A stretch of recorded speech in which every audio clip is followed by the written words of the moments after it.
10, 9, 8, 7, 6, 5, 4, 3, 2, 1.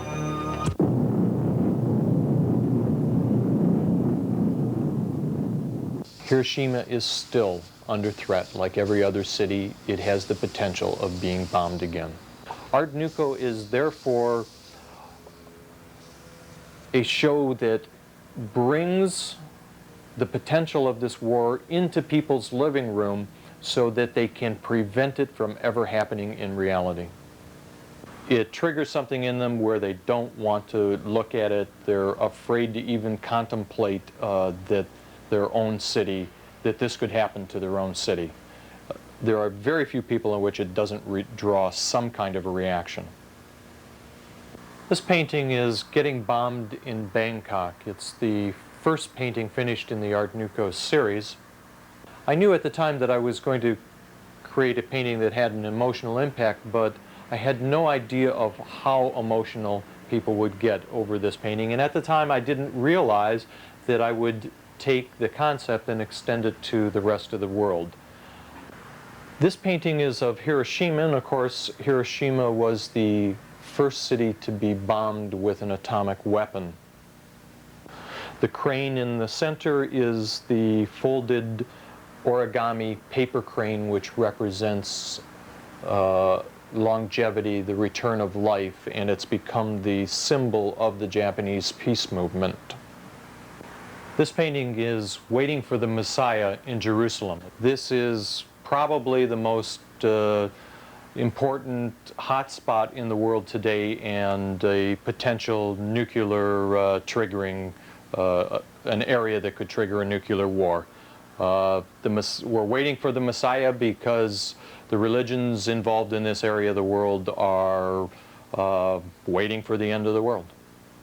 Egypt represents to us the ancient civilization. In order to make it to heaven, you're judged by the god, the demigod Anubis, who weighs your heart against 3 feathers of truth.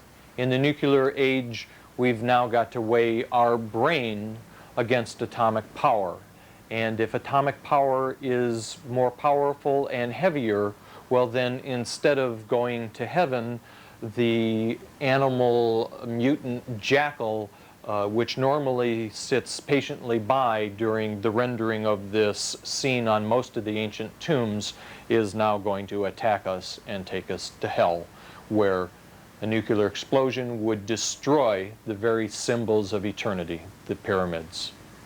The paintings are difficult enough to look at because of all of the meaning that comes out from behind an atomic bomb going off over a city. The death and destruction is very difficult to contemplate, and if I can put more into the painting that draws people in to look at it again and again, not just look at it and set it aside, but study it, then I think I'm accomplishing more in terms of bringing this awareness to people's consciousness.